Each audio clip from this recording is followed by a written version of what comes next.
is. So, run of show, just so you know, it's all over, we're gonna see about 3 minutes. And Reverend Sister Shaw. I'll speak for 3 minutes and then introduce the Reverend. Elijah's gonna speak for a few minutes and then introduce the Reverend. Do you want to see questions and stuff? Or would you just want to praise?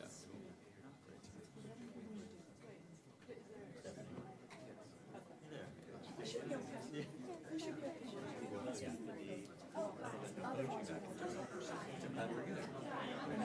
Questions might be one. That's not. I'm staying.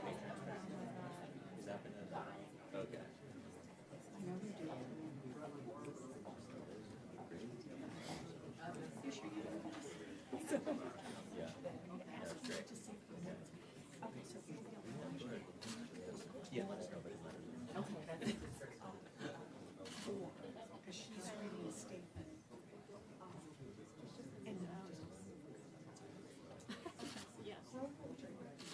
You okay for questions when the time comes? Good. We'll just do this as soon as we get Elijah here. That's right, yeah.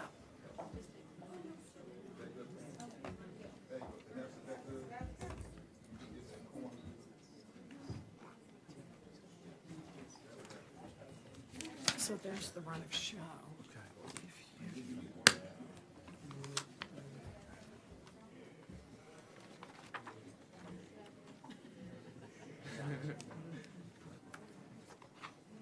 So, yeah. Rob Cummings on his way, I'm sure. He'll be here just as soon as he can. I'm going to turn off your microphone for now.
Are you ready? Yeah. Okay. So I want to thank you all for being here today. Before beginning our opening statements and turning it over to our panelists, we'd like to see a brief video from the Poor People's Campaign. So could someone hit the lights, please? We must be honest about the foundations of the political and economic systems we call America. I love America because of her potential, but I know that America will never even get close to being a more perfect nation until we are honest about the politics of rejection. I want to tell you about some of the leaders who are building the Poor People's Campaign. Callie Greer from Selma, Alabama, who had to bury her daughter, Venus. because she didn't have health care. I'm here today to share my daughter Venus's story. Venus discovered a small lump in her breast and she wasn't insured. Venus had to be approved for every prescription and every piece of medical equipment that she needed. I'm standing here today in solidarity with the Poor People's Campaign because no one should have to bury their child in America because they don't have health care insurance. I'm 46 years old. I've lived in poverty here in West Virginia every day of my life. And I'm working. I am working poor with a bachelor's degree. I'm doing the best I can with what I have. I'm a second-generation fast food worker, and I've experienced the cycle of poverty firsthand. Growing up, I watched my mother endure long hours of back-breaking labor, doing everything she could to feed me and my sisters. My employer barely pays me enough to pay rent and utilities, let alone with the medical expenses with my mother. I worked 41 years in the coal mines. I have black lung, and it's just unfathomable what these poor coal miners have to go through in order to get what they have worked for and deserve. I'm a Vietnam veteran. My only chance of going to college was joining the Army. It was one thing to know that you didn't have water and you couldn't afford your water. It's a whole nother to find out that they shut off your entire community and none of you matter. Being poor is not a sin. Poverty is a sin. Being homeless is not a sin. Homelessness is a sin. That's right. This is the largest encampment in Aberdeen. There's about 1,000 people in a town of 16,000 who are homeless. In my community, we were all shut off for the day because none of us could afford our water bills. In the past, my family wasn't able to afford electricity in the winter. It was very hard on all of us. When there are 38 million poor children, when 60% of African Americans are poor, when 65% of Latinx are poor, when 40% of Asians are poor, when there are 67 million poor white people, we must say, this is not right. Our brothers and sisters are sleeping on the streets. For a country this rich to have so many people poor, it's immoral and it's wrong. Our backs are against the wall and we got no choice but to push. Follow that breaking news in Albany where a large group of protesters have moved into the street. Washington Avenue between City Hall and Lark Street closed down. Protesters with the Poor People's Campaign of Indiana. 2 o'clock on the East closed, 2 o'clock in the middle, 2 o'clock on the West closed. A wave, and the historians tell us it's never happened before. Our communities, Muslim communities, who have joined the Poor People's Campaign, you can count on us. Our democracy is in trouble. Our democracy is in trouble. And we come to demand. And we come to demand. Second warning.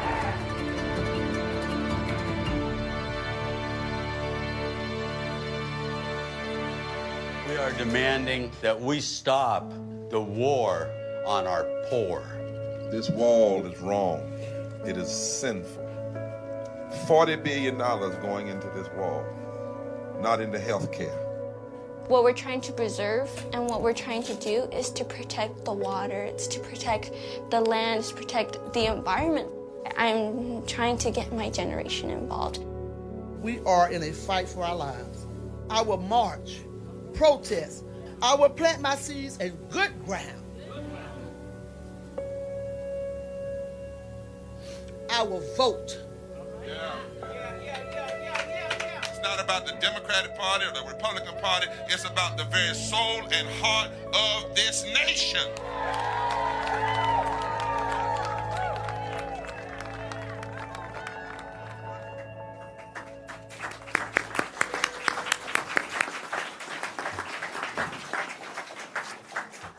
So again, thank you all for being here. I would especially like to welcome our panelists. Reverend Barber, you have blessed me on many occasions with wise counsel and with words of encouragement. We thought we would also have Reverend Theo Harris with us today, but unfortunately she is being detained in jail for praying yesterday on the front steps of the United States Supreme Court. That's a moment when we know that we're starting to have an impact, that people are starting to fear because they know that the People's March will make change. To all our witnesses who are here today, welcome. We realize that you took away time from your jobs, from your families, from other commitments to be here with us. You honor us by your presence. We're grateful that you're here. 50 years ago, the Reverend Dr. Martin Luther King called for a mass mobilization of America's poor and disenfranchised. His vision was to convene thousands of suffering and outraged citizens from across America and to bring them right here to Washington, D.C., to demand that the United States government confront and address the evil of poverty, the evil of poverty. In his letter announcing the mobilization, Dr. King warned that America was at a crossroads of history and that it was critically important for America as a nation, as a society, to choose a new path and to move upon it with resolution and courage. Dr. King didn't make it to Washington, D.C. He was assassinated just a month before the march, but his vision lived on. Thousands of poor people, energized by the vision of a new America that set up camp in Washington, D.C., to demand that the government look, listen, and act. It was a movement that challenged Americans to come together across racial and ethnic and geographic lines for the cause of justice. 50 years later, America is at a crossroads. Progress remains even more elusive for tens of millions of struggling and hard-working Americans. Our safety net has a hole in it the size of a monster truck. Millions of Americans are without basic health care. Babies drink water laced with lead. 40% of U.S. adults don't have $400 to cover an emergency, and many have nowhere to borrow it. Over 1 in 4 Americans describes themselves as, quote, just getting by, or, quote, struggling to get by. Nearly half of all Americans don't have a single dollar put away for retirement. The list goes on. And all the while, corporate profits in America are skyrocketing. There is a crisis in America. It is an economic crisis. It is a social crisis. It is an environmental crisis. It is a moral crisis. This government works well. It works really well for the rich and the powerful, but it turns a deaf ear to the cries and the voices of the hurting. This is a moral crisis. And we're here today because there's something happening in America. The poor and the marginalized and the suffering are taking to the streets and our capitals across this country to reclaim our government and demand a government for all the people. The Poor People's Campaign is the tip of the spear in this fight. It has launched a season of direct action to unite tens of thousands of people across this country to fight for the soul of America. And the campaign has called on Congress to hear directly from those people. We are here to respond to that call. We are honored to have our participants with us today. I am glad to be here, to have the chance to hear your voices, and I'm glad to be joined by so many of my colleagues in Congress. Before I conclude, I want to thank my co-chair, Congressman Cummings. You are a fearless fighter for justice and a fighter for all Americans. You have devoted your life to a deeply moral battle. I am grateful for your leadership. I am grateful for your partnership. And with that, I will turn the microphone over to you. Thank you very much, Senator Warren, and I want to thank you so much for organizing today's event to shine a bright light on the poverty in America. I also thank our colleagues who are joining us from the Senate and the House. Most of all, I want to thank our panelists and all of you who have taken a moment out of your lives to be here today. Reverend Dr. Barber, and I want to thank you for your leadership and your dedication to speaking up for those who too often cannot speak up for themselves, for those who are in so much pain they don't even know they're in pain. To our esteemed panelists, Christopher Olive, Pamela Sue Rush, Nick Smith, Vanessa Noyes, and Amy Jo Hutchinson, your courage is inspiring, and I'm truly thankful for what you all have done, and I thank you for traveling here to be with us today. One of President Obama's most significant accomplishments was pulling our nation out of the Great Recession. Under his leadership, we experienced 75 straight months of job growth over his 2 terms, and our unemployment rate was cut in half. Despite this accomplishment, our work was not complete. Far too many people are still not participating in our growth or benefiting from our nation's success. On September 12, 2017, the Census Bureau issued its latest annual report on poverty. In that report, the Census Bureau reported that in 2016, there were more than 40 million Americans living in poverty. Even as the stock market soars, we see what has been called an epidemic of deaths of despair.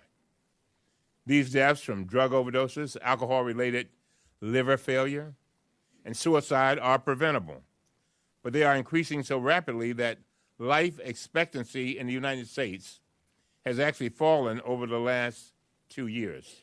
Some of the most significant increases in preventable deaths have been in middle-aged Americans with no more than a high school education. 2 Princeton University researchers, Ann Case and Angus Deaton, wrote in a paper published last year by the Brookings Institution that there may be a, quote, cumulative disadvantage from one birth cohort to the next in the labor market, in marriage, and in child outcomes, and in health, end of quote. According to these researchers, this disadvantage is being triggered by progressively worsening labor market opportunities. Unfortunately, rather than prioritizing policies that will help reverse these trends by expanding educational opportunities, helping families afford the staggering costs of higher education, or ensuring that more Americans benefit from our economic growth, President Trump signed into law massive tax cuts for corporations and millionaires, while at the same time hurting many hard-working families. An analysis produced by the Center on Budget and Policy Priorities found that by 2025, the Republican tax law will increase the incomes of households making more than $1 million by more than $25,000, while at the same time reducing the after-tax incomes of households making less than $30,000. These attacks against the poor and middle class are not limited to the tax code. Republicans have been trying to gut the Affordable Care Act for the past decade. Now the Trump administration is going on the offensive in court, arguing that the Affordable Care Act's prohibition against discriminating against people with pre-existing conditions should be ruled unconstitutional. By the way, if you don't have a pre-existing condition, just keep on living. One of the most heartbreaking causes of bankruptcy in America is the inability of families to pay for exorbitant medical costs. If Republicans succeed in eliminating this protection of people with pre-existing conditions, we will go back to the old days before the Affordable Care Act, when insurance companies could jack up prices for specific diseases or specific people. And as I close, or worse, insurance companies could simply deny coverage altogether. Remember that? Of course, things do not have to be that way. We can adopt positive policies that will create new jobs and opportunities. We can expand access to health care. We can give tax breaks to working families. We can make college more affordable. We can expand job training. And we can expand treatment for the millions of Americans currently suffering from substance abuse. And so I hope today's forum will help make clear why it is so urgent that we begin enacting policies to ensure that everyone benefits from our nation's growth, not just those at the top. And with that, I thank you. Thank you, Congressman Cummings. It's my honor to introduce our first guest, the Reverend Dr. William Barber II. Reverend Dr. Barber is co-chair of the Poor People's Campaign, which has staged rallies at state houses now in over 30 states, with 6 weeks of direct action that kicked off on May 13th. He is also pastor of Greenleaf Christian Church, Disciples of Christ, located in Goldsboro, North Carolina, and a bishop with the College of Affirming Bishops and Faith Leaders. From 2006 to 2017, he served as president of the North Carolina NAACP, the largest state conference in the South, and he currently sits on the National NAACP Board of Directors. The Reverend Dr. Barber is the president and senior lecturer of Repairers of the Breach and the architect of Forward Together Moral Movement. I can tell you much, much more about Dr. Barber and his many accomplishments in the fight for justice, but in the interest of time and because I want to hear from him directly, I'll stop here and I'm going to turn the microphone over to the Reverend Dr. Barber for his opening statement.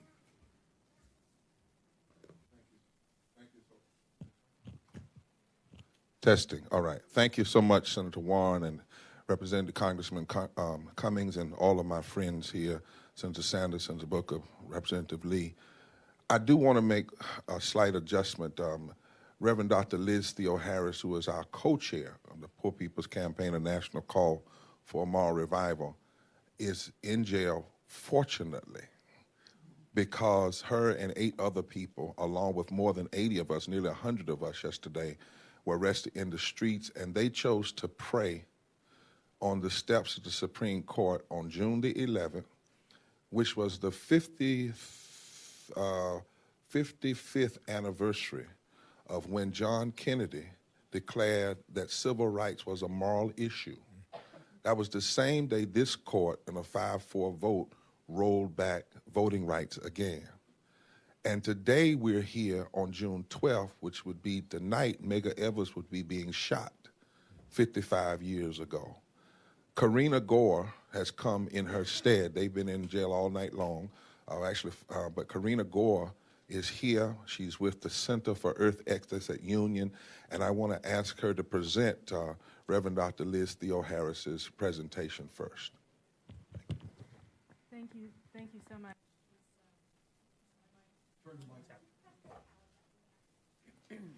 Thank you so much. Well, I've been asked to read a statement on behalf of my friend, teacher, and colleague, Reverend Dr. Liz Theo Harris, and I'm very honored to do so. Senators, members of Congress, thank you for inviting us to speak with you today. Did you know that 250,000 people die in the United States from poverty and related issues every year? Callie Greer from Selma, Alabama does. Her daughter Venus died in her arms 5 years ago because she couldn't afford health insurance after the Alabama legislature refused to expand Medicaid. Venus had breast cancer, a disease that, if caught early, has a 99% survival rate.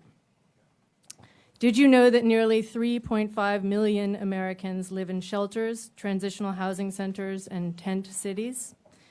And did you know that a significant number of those people are veterans? Christopher Olive from Grays Harbor, Washington does. After serving our country for 4 years during the Iraq War with the Air Force, Christopher was homeless off and on for 8 to 10 years.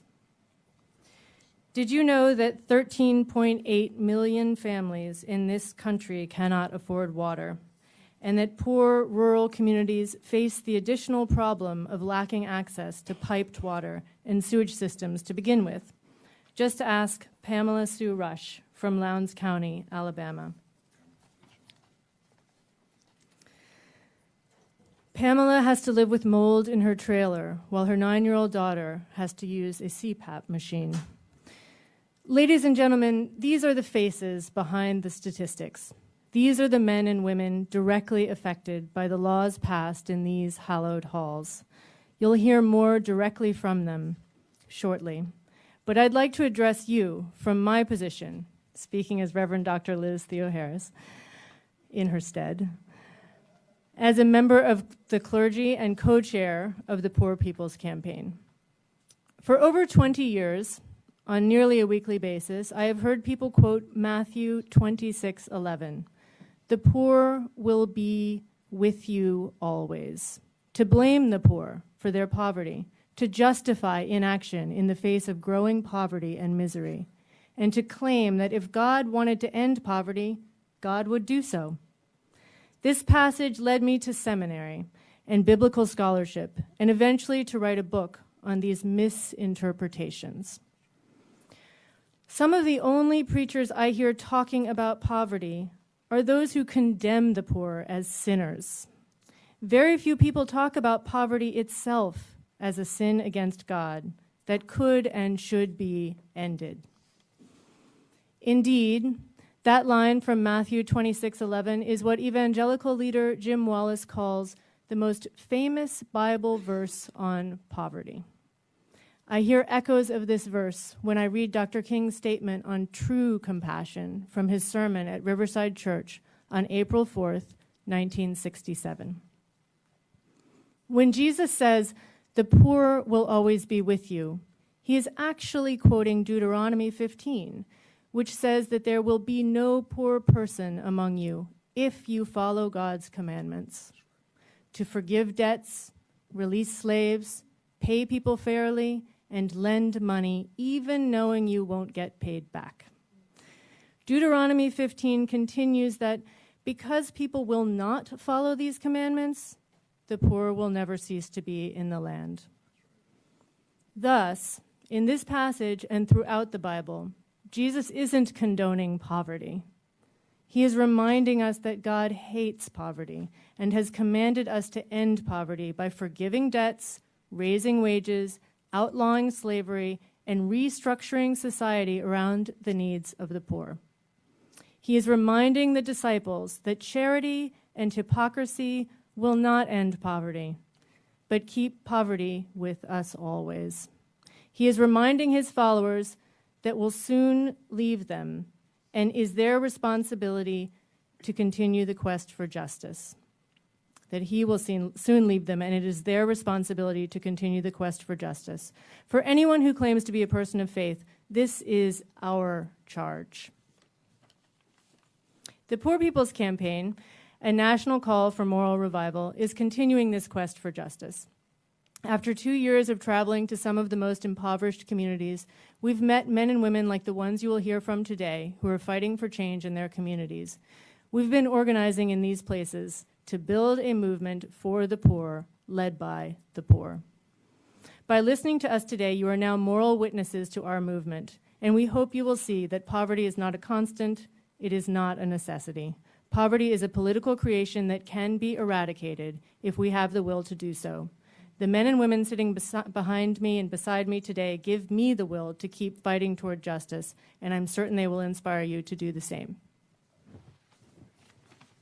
Thank you so much, Karina. And certainly, again, we remember the 9 persons that are still in jail being arraigned this evening, including Dr. Harris and Graylin and Ross Pellis and Norm and Rob Stevens and an Episcopal priest, Hershey, who are all there, and Jimmy Hawkins with the National Presbyterian Church. I want to first thank you, Senator Warren and Representative Cummings. We sent this letter asking for this hearing to Senator McConnell and to Congressman Ryan and to all others, and we did not hear anything until we heard from you about wanting to do this joint hearing. So thank you. Let me also begin by thanking God, the God of love and justice and truth, for being here on today. And let me also lift up the poor people, the clergy, the activists in more than 40 states, who are engaging in the Poor People's Campaign, a national call for a moral revival, for a 40-day launch, not an end, but a launching of a multi-year campaign. Just over the past 4 weeks, more than 3,000 Americans have engaged in moral fusion, nonviolent civil disobedience at state houses around the country and here in the United States Capitol. Tens of thousands have been witnesses to this. More than 100 people were arrested here just yesterday and 9 of them, as I said, some who are religious leaders from 3 different faith traditions. Shally, who's a Hindu, Liz and others who are Christians, and another brother who is Jewish, were arrested for exercising their right of freedom of religion. The same court that just last week said because of religion, you can deny a cake from a gay person, didn't allow people to pray on the steps of the Supreme Court.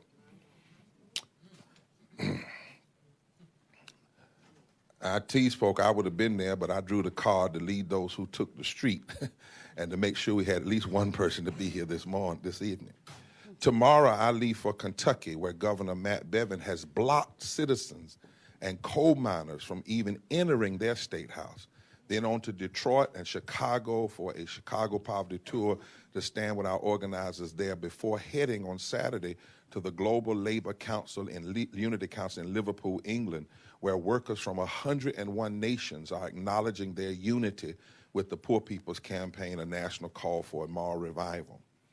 This campaign, though, let us be clear, is not a commemoration of what happened 50 years ago. It is a declaration that poverty still threatens the American democracy today. It is recognizing that it was not just Dr. King, it was Dr. King, Cesar Chavez, it was Heschel, it was others, welfare right workers who all called for this Poor People's Campaign, and it didn't end. In some ways, it was assassinated. Both King and Robert Kennedy were killed over the period of time of the Poor People's Campaign. Today, we have, in order to quantify and qualify our legitimate discontent, we commissioned an audit called The Souls of Poor Folk, Auditing America 50 Years After the Poor People's Campaign. Because oftentimes we even misquote. We really don't tell the full story of what's going on in America. This was done by the Institute for Policy Studies with the help of the Urban Institute and numerous scholars, theologians, and impacted people. Senator Sanders and I talked about this when he was in North Carolina at Duke University. And these policy groups, they quantified 5 interlocking injustices: systemic racism, systemic poverty, ecological devastation, militarism, and a distorted moral narrative that continue to cause great moral and material injury to the soul of our democracy, to the people of this country, and to the quality of life of many in our world. And our campaign is not Democrat or Republican. We understand that neither the doctrines of trickle-down economics are going to lift the poor, and neither is neoliberalism that tries to deal with poverty without dealing with the issue of race and systemic racism. We understand that both parties have had struggle even saying the name poor for nearly 50 years. This is why we have launched this movement. These are not for us left issues and right issues. They are justice issues, moral issues, love issues that cannot and must not be ignored. Just like John Kennedy on June 11, 1963, he said the civil rights issue was not a sectional issue, it was a moral issue, and we're going to have to reclaim that kind of language in our discussion and dealing with these issues. These are issues that impact all people: black, white, brown, native, gay, straight, trans, Republican, Democrat, independent, people of faith, people not of faith. This is not a liberal or a conservative movement. It is a deeply moral movement. The people who are hurting the most have linked up to say, we won't be silent anymore. And coming to this hearing today, our goal, and the folk told me to say this, is not so much that they get applause, but that people cry. We are trying to make this nation weep and see what is being done and how people are having to live. The first goal of this movement is to change the moral narrative in this country. For the last 50 years, since the civil and human rights movements that called this nation to a moral reckoning, extremists in our public life have worked tirelessly to do at least 2 things. One, they wanted to shift our attention from government's moral responsibility to debates about tax cuts, so-called entitlements, states' rights. And they've been successful to the extent that we no longer, in a massive way, even discuss issues like poverty and militarism and systemic racism as moral issues. Even in the last cycle, we had 26 presidential election debates. And if you check the record there was not 1 hour on poverty. There was not 1 hour on systemic racism and restoring the Voting Rights Act. Not 1 hour out of 26 debates in the primary and in the general. And what we have allowed is extremists to make abortion, prayer in the school, and human sexuality the force of a moral discourse, which is counter to the Bible that many of them put their hands on. In fact, I brought this, Senator Warren, hoping that maybe you'll get them to replace all the Bibles in this place with the Poverty and Justice Bible that has every scripture, all 2,000, that talk about the poor and the stranger and the sick and what we ought to be doing. Since there are some people that love to bring up the Bible, we want to hope that they read it and really know what's in it.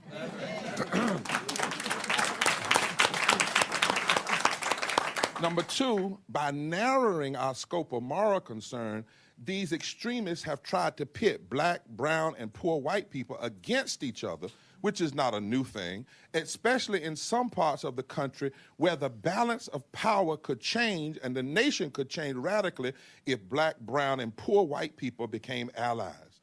This is why we are launching a fusion movement. This is why this table looks like it does. It's intentionally uniting people who've been divided by the divide and conquer tactics of the Southern strategy that's been going on for 50 years, but not just in the South.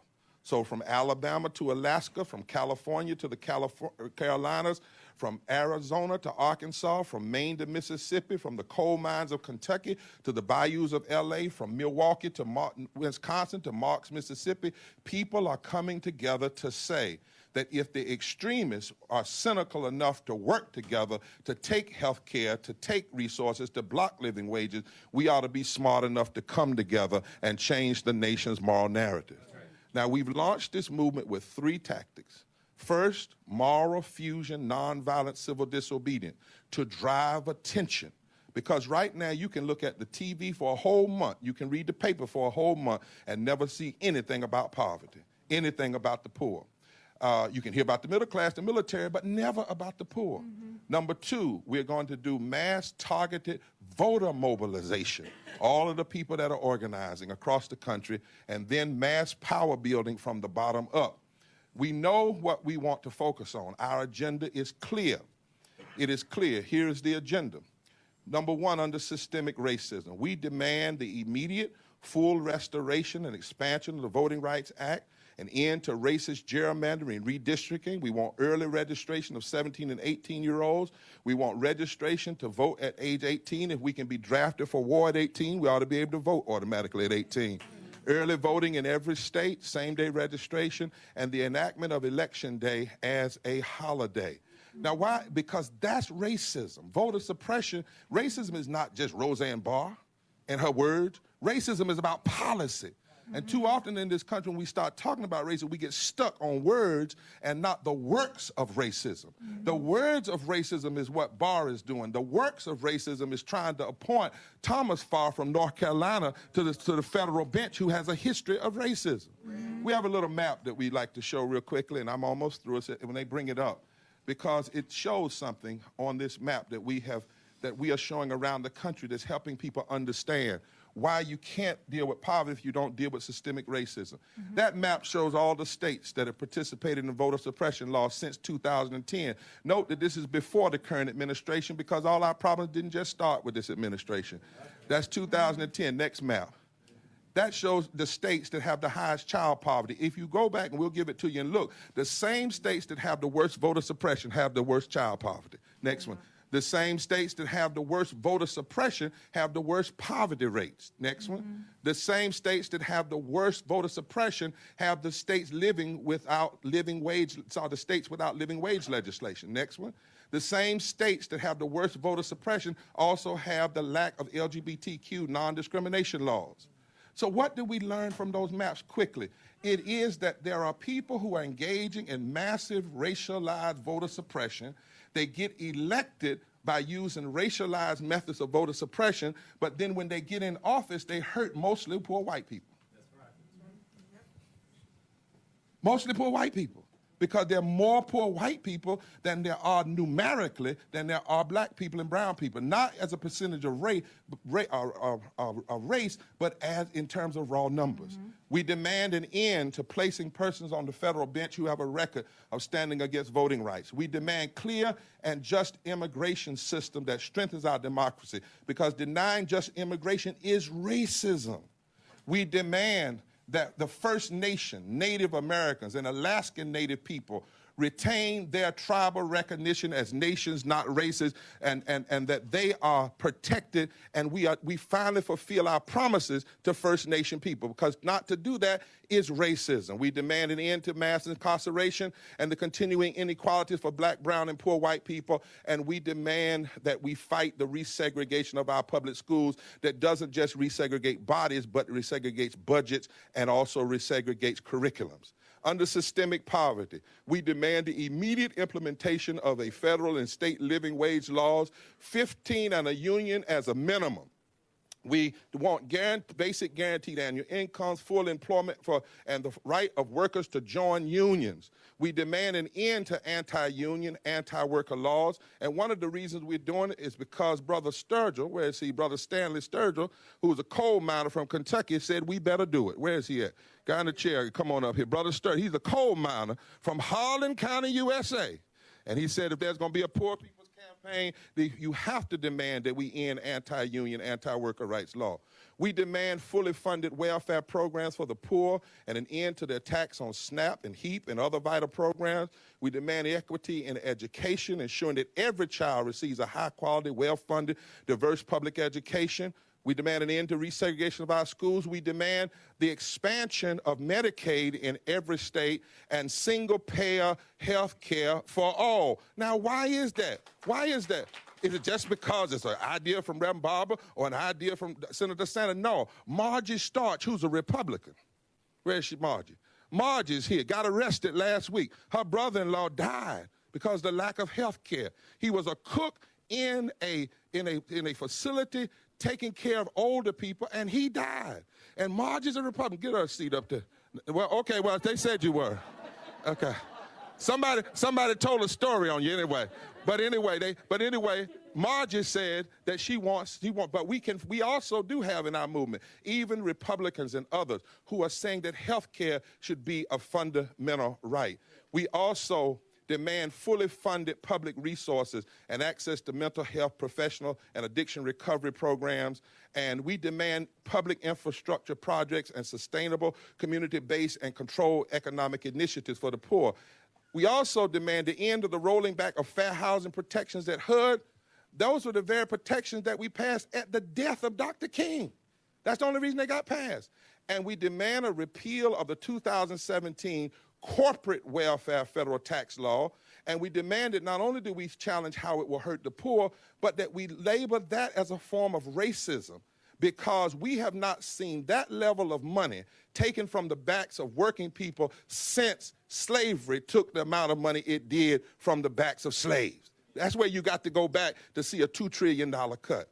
We demand that our nation and our lawmakers turn their immediate attention to passing policies and budget allegations that would end child poverty and would work with Mary Wright Edelman, who was originally with the Poor People's Campaign and the Children's Defense Fund. We demand 100% clean and renewable energy, public jobs program to transition to green economy that will put millions of people in sustainable living wage jobs. We demand fully funded public water and sanitation infrastructures. Why? Because Adrena Hawk is here. Where's Sister Hawk? From Flint, Michigan. Her son is the baby that's on the front page of Time magazine. She's in the Poor People's Campaign. His name is Sincere Smith. He was exposed to lead due to her inadequate water system. Come up and just sit beside us. You all can ask them questions if you so desire. But we also know we can't fix this and fracking and mountaintop removal, coal mining and coal ash ponds and protection of public lands. We can't do that unless we deal with our war economy. and militarism. So we demand an end to military aggression and warmongering. We demand a stop to the privatization of military budget and any increase in military spending. We spend now over $600 billion in war. That's 2 times more than we spent during the days of Vietnam. And the CEOs of weapons manufacturers make an average of $19 million a year, while a combat soldier doesn't make $30,000 a year. And that's why Chris is here to talk. We demand a ban on assault weapons and the easy access to firearms that has led to the militarization and weaponization of our communities. We demand the demilitarization of our communities on the border and the interior. We demand a cease to the building of a wall, and we demand an immigration system that, instead of criminalizing people for trying to raise their family and prioritizing family reunification, tears families apart. And that's why my sister, where is she, who's here from California? There she is. Hadrina? Kenya. She's here from California, and she'd be glad to take any questions you have. My brothers and sisters, as I close, our commitment is deep. We need a moral budget. We're writing one. We're going to come back after the summer that focuses on how do we help the poor and the least of these. That should be the focus of government, because if you lift from the bottom, everybody gets lifted. Our commitment is as sincere as Dr. King when he said in '68, there are 2 Americas. One is beautiful, full of milk and honey, but the other America is ugly, and people die and starve every day. Not 40 million, but 140 million people. 43.5% of our population are poor and low wealth. Now, for courage's sake, let me close by saying people are going to call you everything. They'll call you socialist, communist. They'll call you one of those way off leftists. But 80 years ago, extremists dismissed many of the things now that we assume. They called it socialism. Compulsory insurance against unemployment. They call that socialism. Employment agencies being free to the public. They call that socialism. Old age pension for men and women 60 years old. They used to call that socialism. Abolition of child labor, aid to farmers and homeowners against foreclosure. Everything we believe in today, 100 years ago, was seen as impossible. But these policies proposals that were seen as impossible became a part of the deal of the 1930s because of the bonus marches, the social gospel movement, the black labor movement, the NAACP. They pushed FDR to a New Deal, and it in some ways saved the heart and soul of the nation, even though it didn't help everybody, because black folk didn't get written in Social Security until 1954, because the agrarian culture and the domestic culture was kept out. We believe we need a movement to push Republicans and Democrats to come together. It's not going to happen within, it's going to happen without, but it's got to be affected by those of you that have a conscience. We know what the Bible says. Isaiah 10 says, woe unto those who legislate evil and rob the poor of their rights. Amos 5 says it is the responsibility of hurting people to fill up the streets and empty the factories and cry until justice rolls down like water. Jeremiah 22 says you've got to go down to the palace and tell the powerful to stop hurting the poor and the weak. Luke 4 says that the agenda of God is first the poor. Now, whatever you claim about being a person of faith, it is terribly suspect unless you are preaching good news to the poor, the patokos, those who've been made poor by economic exploitation. And Jesus said there's some policy questions, not charity questions, that Representative Lee, she knows these are policy questions that every nation is going to have to answer. When I was hungry, did you feed me? When I was thirsty, did you give me drink? When I was sick, did you care for me? And if that's socialism, then Jesus was a socialist. The fact of the matter is not. It's common sense. It's right. It's the moral thing to do. We are also launching this movement, and this is it, because we believe what our Constitution says. Taking health care from people is not the establishment of justice. Not allowing people to have a living wage does not promote domestic tranquility. Destroying people's lives does not promote the general welfare. So a lot of things that people are doing, they swore to uphold the Constitution, but evidently somebody was lying. And so let me close with a hymn of our nation so you can hear from these great people over the next hour. America the Beautiful. If we're truly going to be a just nation, we got to sing that second verse. A lot of people get stuck on that first verse. America, the beautiful, oh, beautiful for gracious sky.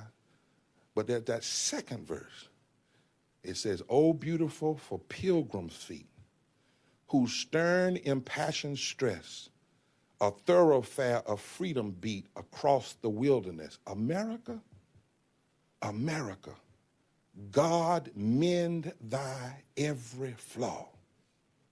We have to mend the flaw of poverty. We have to mend the flaw of, even with the Affordable Care Act, 37 million people not having health care. We have to mend the flaw of 13 million children being in poverty and 4 million families not even have lead in their water. They can buy unleaded gas and can't buy unleaded water. We have to mend every flaw. That's the only way we're going to be one nation under God, indivisible, with liberty and justice for all. And the Poor People's Campaign is committed. Our mantra is, before this campaign fails, we'll all go down in jail. Before this campaign fails, we'll all go down in jail. Somebody's hurting my brother, somebody's hurting our sisters, and it's gone on far too long, and we won't be silent anymore. That is my opening remarks for today. Let me call on these dear people who are so much more powerful as they come at this time. And I want to start with my sister, Amy Jo Hutchinson, and then Pamela Sue Rush will follow her, and then Christopher Olive, and then my dear sister here, Vanessa Nosey, and then Brother Nick Smith will speak, and then we will take questions. All of them are prepared who came around to answer your questions. Thank you so much. Amy? Hi, thank you for this today. My name is Amy Jo Hutchison, and I come from West Virginia. I'm identify as being the working poor, but I also spent my life organizing around low-income moms in the state of West Virginia for a grassroots organization whose mission and commitment is to end child poverty. I think as I look back on my life, I'm 46 years old, and I've never spent a day in my life without poverty on some level. And I think it's really easy for us as human beings to punish people or dismiss people because we don't love them. And we can't love them, we say, if we don't know them. So I want to take a little bit of time today to bring some West Virginians in the room with me. I want to talk about our governor, who is the richest man in the state of West Virginia, who recently signed a bill into law to put these work requirements on SNAP recipients, although DHHR had their own study released that said work requirements does not increase employment. And then he turns around and he takes millions of dollars from our state Medicaid fund that he considered to be excess to pay for our teachers' wages. You may have heard of the West Virginia work stoppage with the teachers that took place over the spring. So today I want to turn your attention to Ashley, who is 21 years old, and she has autism. But Ashley is so high-functioning autistic that Social Security says that she doesn't qualify for disability. But yet Ashley's not able to work because her mania it prevents her from being in large crowds, loud spaces. She's tried several times, and she hasn't been able to keep a job because of her disability with autism. And so Ashley is one of those able-bodied adults without dependents that's facing losing her SNAP benefits if this farm bill gets passed. I want to talk to you about Frank, who was a Vietnam veteran who sat and told stories to me about elderly people eating cat food to survive. I want to talk to you about Megan, the single mom who told me, I've sold my blood to feed my kids.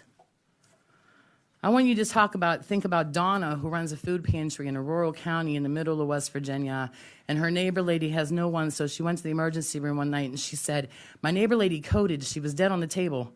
And the nurse came out and got me and said, Donna, she wants to speak to you. And she said, I just know this woman because she comes to my pantry and she gets a box of food. She said, when I walked into that room, she said, Donna, I don't think I'm going to make it to the pantry tomorrow. Do you think someone could bring my food box to my house? And she said that woman was dead on the table. And the first thing she thought about when she came back to life was the fact that she might miss the pantry the next day. I want you to think about my own children. I have 2 daughters, and they travel to food pantries with me, and they help me to organize and collect stories. And even my children at the ages of 11 and 14 know enough to know that if you don't eat, you die. I talked to a junior in high school this year in rural county, and she was telling me that there have been 3 suicides in her high school within this year and over 140 fistfights. And I said, why? And she said, everyone's angry. I said, why are they angry? And she said, you can't be poor and you can't be happy at the same time. And I don't know about you, but in my experience living in West Virginia, that young lady that's a junior in high school just described the opioid crisis in 10 words. So I want you to tell me, I had Medicaid, and so without any notice, DHHR sent me a letter. They told me I'd forgotten to send a form in February. So this is April when I get the letter. And by the time I received the letter, I had just a couple of days' notice that I no longer have health insurance. So please tell me, as a poor person, what I'm supposed to do. I have a bachelor's degree. I'm trying to heal a medical condition now with essential oils and prayers. While I work full-time, I take my kids to the softball games. I'm doing everything that I can. I'm organizing around other poor people, predominantly low-income moms. And so I just don't think that we should have to give this much of ourselves in order to have a good quality of life in America, the richest country in the world. And that's all I have to say. Thank you. Thank you so much, Amy. Thank you so much, Amy. And if you all would join in a little thing with us today, because it's hard for us to clap sometimes, so what we say is forward together. Not one. And that's our applause line to people, that they're not going to be alone. I got the clarification. She grew up in a Republican family. She'll tell you that if you ask. I knew I was a little bit right. And also Dominique Blake, who's a McDonald's worker, Fight for 15. And my dear sister I met this morning, who is disabled, who's handicapped, who's working every day, and the company in Maryland, and we need to tell Roger Conley, he knows about this, said that because she has a handicap, she doesn't deserve a union. And they're fighting her, called Dislake, is fighting her getting a union, Didlake. And I'm here, met her today, Samantha, right? Yeah. Samantha. Pamela, would you share your story from Alabama? Hi, my name is Pamela Roach. I'm from Lowndes County, Alabama. And I live in a mobile home with my 2 kids.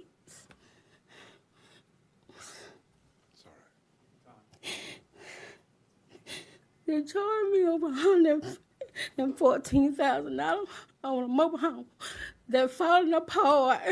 And then all animals coming in my house. Possum, I trap 4 possum in my house. Cats and stuff. And I got raw sewage. I don't have no money on Paul. And I have to travel back and forth to Birmingham to take my daughter with the CPAP machine.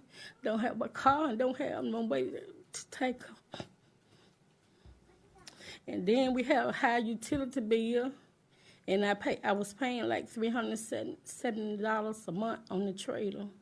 And I have like $270-something a light bill and $300-something like in the summertime. And the trailer don't hold no air and stuff in it, so it just, the power bill just, the light, where have the unit at, it just wrong. It don't cut off during the daytime. And it's hard. I couldn't buy my children stuff for what they need. Pamela let us come in her house courageously. It was hard. She said, I want the nation maybe to help somebody else. A predatory lender raped her, literally, and made her pay $120,000 for a single white house that she's still paying for.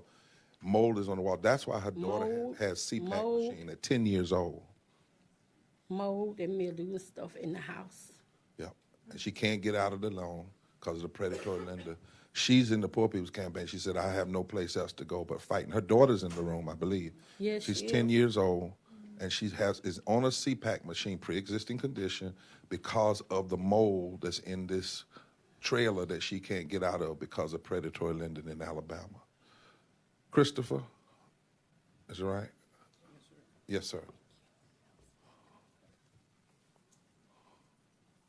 Hello. Thank you, everyone, for being here. Give your mama a hug. My name is Christopher Olive. I currently live in Grays Harbor County, which is in Washington State. I am 33 years old and a veteran of the U.S. Air Force.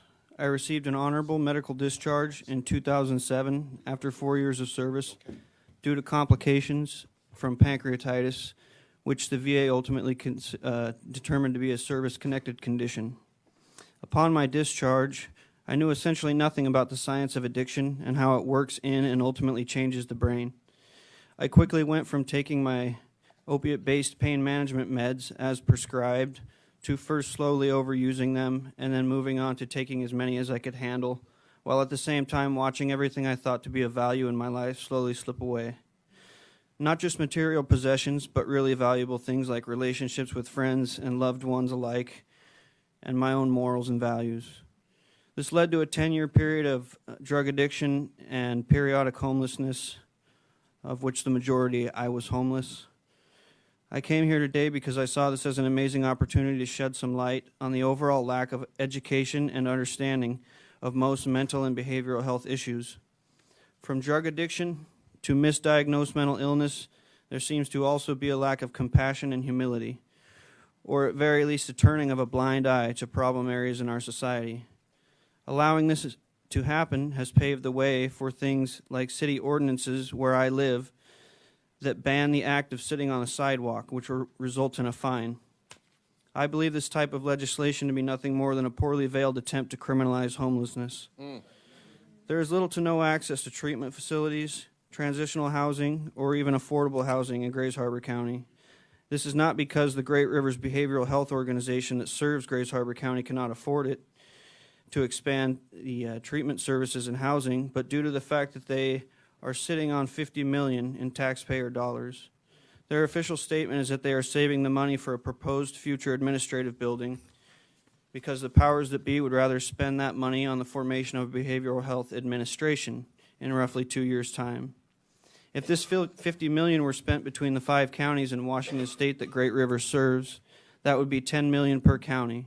And I can only begin to imagine the lives that might have been saved or could be saved if this money were being used for things that it is already authorized to be used for.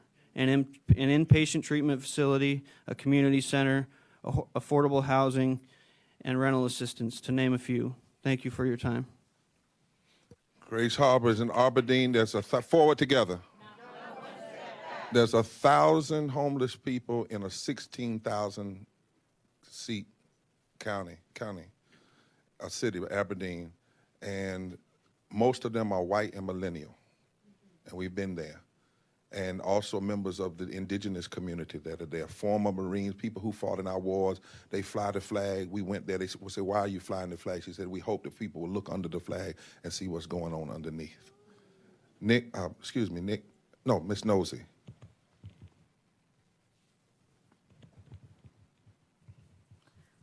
Dagodeshi Vanessa Nosey Gonzeshi Chiricahua. Thank you. My name is Vanessa Nosey. I'm a Chiricahua Apache. I'm enrolled in the St. Carlos Apache tribe. I'm from the Apache Stronghold, which is protecting Oak Flat from Resolution Copper. Today, I stand here united with the Poor People's Campaign and standing here with my brothers and sisters as we are trying to fight what we're all fighting for is justice. The Apache Stronghold has started a caravan that it started in Northern California and is going to be here on June 23rd for the action here with the Poor People's Campaign. Before I tell you a little bit about my own people, I want to tell you about the journey that we started. We started in a Lem Pomo Indian colony, which when you enter the reservation, before you enter the reservation, it says hazardous area. Enter at your own risk by the county lake of Clear Lake, California. They've been mining mercury since 1957 and have left it open with heavy metal leaking into the water and the land. They stopped fishing in the 1970s and have a high rate of cancer in the community. I worry because I have family, not only just my family there, but the indigenous people in the surrounding communities that are being affected. We talk about health care. We talk about worrying about the environment, but yet when they're allowing open pit mines and letting it leak into the land, into the water, the high rate of cancer and the high bills of health is going to continue to raise because of corporations and greeds and politicians that don't want to listen. We went to Oakland, California, to Berkeley, and they met with the Haloni tribe there. They went to the shell mound. There's 425 shell mounds One of them that they went to was a parking lot. They're trying to stop more construction of homes and shopping centers on these sacred sites that their ancestral has direct connection to. There's nothing in this place and in those places and no laws or treaties that protect the indigenous people there, the Ohlone and other tribes in California. So they're hurting because when they look at their holy mountains and the holy sites, they're covered with asphalts and buildings. How are they going to connect themselves? They have to try really hard spiritually to ground themselves through those concretes to reach their holy people. In LA, they stopped in LA, and this is the most famous urban public place for indigenous people. In 1974, the most population of relocated indigenous people known as Indian Alley, the United American Indian involvement, a space is a perfect example of systematic racism and poverty. They are ripped from their homelands. Over 100 tribes living in LA. This is still an ongoing of how homeless impacts indigenous people. They hurt for their sacred sites because it is concrete. The stronghold sweat in La Jolla with the Los Yosin Indian band and blessings at the river and water of essential part of cultures of indigenous people. Our caravan is going to come throughout the country. I stand here representing not only my Ine, my Apache people, but all indigenous people, because when we talk about environmental impacts, we talk about systematic racism, we talk about militarism. Right now, the stronghold is in Sells, Arizona, which they are touring the border of where their immigration, where Trump wants to build a wall, and that's going to directly impact the Tohono people and the Paskuyaki people, because that is their ancestral homeland. That's where they conduct ceremonies. And so that is going to be deeply affected to them. So today, as I stand here before you, before Congress, before Senate, I'm asking you to hear us all. I'm asking you to hear our cries, because what indigenous people are doing, what we are fighting for, the land, the water is for everybody in this world. How are we going to be able to turn on your water faucets? How are you going to be able to feed your children? How are you going to be able to walk outside and breathe clean air? Because as indigenous people, we have been fighting colonizations over 500 years. Our fight still exists. We are still considered as prisoners of war. As I protect Oak Flat, which has been given to a foreign mining company called Resolution Copper, owned by Rio Tinto, how I'm going to continue to take my children to pray and to pick the medicines and the food and to bathe in the water. That is who I am as an Apache woman. How am I going to continue on my tradition and my culture if I can only tell stories and my kids and my grandkids and my great-grandkids cannot see the places that I'm talking about? So I thank you. I thank you for listening to us and hearing our stories, because what impacts us impacts all you, no matter if you're rich or poor, if you have a home or if you don't. So thank you. Here. Forward together. Not one step back. And that is a form of racism, because the policy that allows this multinational company to do what they're doing to their land was done right here in the Senate, right here in the Capitol. We're fighting. You may ask, what do we want? We want a change in language. We're fighting for folk to talk about these issues as moral issues, to lift up these 5 areas together: systemic racism, systemic poverty, ecological devastation, war economy, militarism, and the false moral narrative of so-called Christian nationalism. We want to see legislation that we can fight for, and we want to lift the poor. No more hearings when you have issues that do not have poor people talking in those hearings, impacted people. Not another season of debates when people are running for office and the only people asking the question are talking heads from TV. We need impacted people asking the questions, so that when politicians look at them, they're having to talk to the face of the reality of what's being asked. Nick is from Appalachia. Testing. My name is Nick Smith. I'm from southwestern Virginia in the coal fields of central Appalachia. I'm the son of a coal miner's daughter. So that's 2 generations of not having access to the good union jobs, I guess is the way to put it. The history of my region, at least, for the past 150 years, has been shaped by the coal companies, these out-of-state companies who have bought up the land and who have over-specialized the economy, so the economic diversity is lost. They've created dependency, and as the coal jobs have disappeared, nothing's really come in its place, and it's created chronic poverty. Poverty's a generational thing. If you grow up poor, your upward mobility to become not poor is stunted. And I don't even live in the coal fields anymore, and I still feel that. The thing is, even as the coal jobs leave, the impact of the coal companies does not. I grew up around mountaintop removal sites, natural gas, hydraulic fracturing, the water that ran into our house that we bathed in, we couldn't drink. We couldn't drink the water we bathed in. It seems like every year or so, a relative of mine is dying from cancer because of this ecological devastation, and I can't get off work to go to the funerals. That happened just a couple weeks ago, and it's going to keep happening. It's going to keep happening, and the options we're left with, if we want to get out of poverty, is either go into debt, go in the military, which many people are not fit to do physically. They're disqualified. That's 75% of military-age U.S. adults can't enlist, and we're left with really nothing there. And when we try to fight, when us poor, low-wage workers such as myself try to organize together, our abilities taken from us because of anti-union legislation such as right to work. I've worked union jobs, I've worked non-union jobs, and I see the difference. The instability in scheduling, the arbitrary punitive things that happen to workers who just upset their boss one day, really haven't done anything. I mean, in the state of Virginia, you could be let go for no reason at all.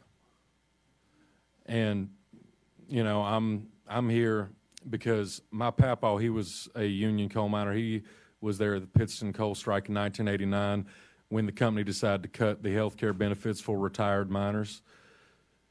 My parents were in high school during the Pittston coal strike of 89, and they were part of the UMWA Student Auxiliary and had walked out trying to support it. That sort of sense of community around the union and labor doesn't exist in Appalachia anymore. It's just about gone. Nick, that's all. Share with them real quickly what you told us last week about the voting piece and how because you taught me how people in Appalachia understand the connection between systemic racist voter suppression and your experience. Well, one thing I got to say on the matter of voter suppression is it impacts rural communities as well as urban communities. But the thing is, what prevents us really on a community-wide level and on a national level from fighting these poverty issues, many of the poor people are divided by race. We're intentionally segregated. And voter suppression laws are pushed, and what we find is that we're even powerless to come together to address the issues even, and it hurts poor whites as well as poor black and brown folks. It's an across-the-board thing. As long as we're divided, they can conquer, And we've been having this conversation that this is the racism we want to be talked about. The words, we want to talk about policy, systemic racism that has to be challenged. As we conclude, Dominique is here. She's a fast food worker. And my dear sister, Kenya, they have a quick comment, and then the others are here. You can ask them questions, but I know Brother Sturgill, I know Sister Margie, my sister. They're here to sit with them. I want them to be able to answer any question. But Dominique, you had a quick word you wanted.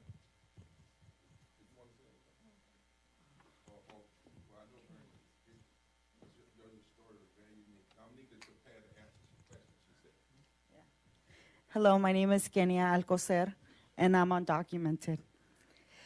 And in 2009, when I started working with immigrant youth groups, we were all shouting out of the lungs, we're out of the shadows, we're undocumented and unafraid. Unfortunately, today, most immigrants are afraid.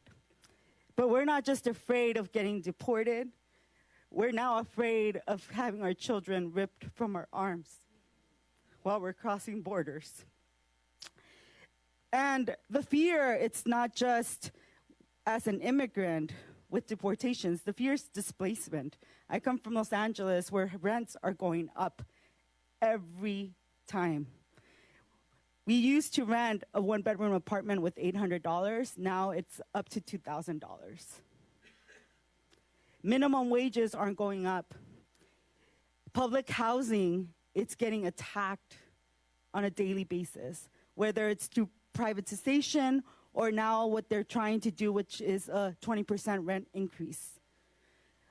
All of these policies that are coming not just from this capital, but from our state capitals are affecting our communities. And what we're seeing is, and at least speaking for myself and for the community that I work with, a piece of paper is not going to solve the issues that happen in my community on an everyday basis. That piece of paper, it's not going to take away the contamination that we're getting from companies like Exide that are polluting our community's water with arsenic and lead. A piece of paper, it's not going to change the conditions in my home country and other home countries where there's a war economy going with policies of free trade agreements that are affecting those communities and pushing them to come here. Those things are happening on an everyday basis. This country militarizes our communities as well with guns and tanks that are going through our streets and are killing U.S. citizens. Not just undocumented folks, but also U.S. citizens. We are seeing this on an everyday basis. And this is the reason why our undocumented community is here saying that we're joining the Poor People's Campaign, because this is not about a paper, this is not about citizenship, this is about human rights. Basic human rights. We all have the right to live. And we are fighting because this is my child right here, Jimena. Come on, mamas, get up here. And I want her to grow up in a society where she's able to meet her grandfather who's in Mexico. I want her to grow in a society where she's able to get access to higher education without getting herself in debt. I want her to be able to breathe good quality air. We get the notices from Google, don't go out tonight, or don't go out today, or limit your exercise today because your air quality is bad in Los Angeles. I want her to have clean water, something that in a lot of the communities we don't have. Central Valley in California, people can't drink water, and those are the folks that are working to feed America. I want to be able to say that this campaign and you, alongside with us, were able to change the direction that this nation is going towards. And I want to be able to look at my daughter in the face and say, we did this because of you, and we've continued to change because our children need this change. Thank you. Forward together. Not one step back. And so you're hearing Senator Warren and coming and all others. These are the voices from this campaign, this launch. We understand it's going to be work, because we're committed to multi-year, but we aren't going back, not one step back. And folk here are seriously committed to mass, nonviolent, moral, civil disobedience, massive voter mobilization, building power among the poor. We've got other documents coming out. I hope that you ask Brother Sturgill, Sister Margie, Sister Kenya, not Kenya, excuse me. I keep saying wrong. Ariana, if they would have a word. I don't want to, and Callie, who's here, whose daughter literally died because Alabama refused to expand Medicaid and actually hurt more white people than they did black. And she's out here now saying, my daughter is not going to die in vain, and she's bringing all different kinds of people into this movement. So I hope you all, if you have time, would ask them. They may want to say a minute or two. I love the coal mine and Margie and them just to say something, but I just wanted to recognize them because I knew we had a time frame. But I'll let you, if you want to ask them questions, to do so. Well, thank you very much. Thank you, Reverend Barber, and thank you very much for bringing the Poor People's Campaign here to Washington. We need to hear from you, and I'm grateful that you're here. And thank you all for telling your stories, for giving voice to millions of people that you represent. You offer a vivid testimony of pain and of determination and deeply moving statements about the impact of poverty. I am also grateful to my colleagues who have come here today to listen to your testimony. It is important that they're here. Congressman Cummings and I ordinarily at this point would start the questioning, but in the interest of time, we're going to yield and let our colleagues have a chance to go first. I'm just going to ask everybody to hold it to 5 minutes so that we'll be able to hear from everyone who's here. And if we can, we'll start with Congresswoman Lee. Thank you very much. Let me thank you, Senator Warren and Congressman Cummings, for putting this very important forum together on poverty and Poor People's Campaign. And to all of my House and Senate colleagues, I want to just thank you all for your consistent work each and every day to really make the American dream real for everyone, and I mean everyone. And to Reverend Barber, thank you for leading the charge for a national call for a moral revival, because your moral clarity is so important in this day and time. And our panelists, I just have to say to you, thank you for your bravery, your courage, being here to share your real life experience. It's so important because your lives and listening to your stories, they're the clarion calls for justice and for morality. Now, I chair the Democratic WHIP Task Force on Poverty, Inequality, and Opportunity. We have over 100 members in the House on this task force. We established this task force because a few of us said, look, we have got to start talking about not only the middle class, but people who live below the poverty line, the poor. So we have, like I say, over 100 members on this task force, and Steny Hoyer, our whip, we're conducting now throughout the nation poverty listening tours. We went to Dallas last week. We'll be going to Milwaukee pretty soon. And it's so important because we have to underscore how important it is to eradicate poverty, which includes robust funding for job training, raising the minimum wage, all of the issues and policies that you laid out, Reverend Barber. But also, we shouldn't have one person living below the poverty line in the wealthiest country in the world. And now we're looking at possible SNAP benefits in this hateful farm bill, passing an executive order on poverty, which is the goal is to push more people over the edge and into poverty.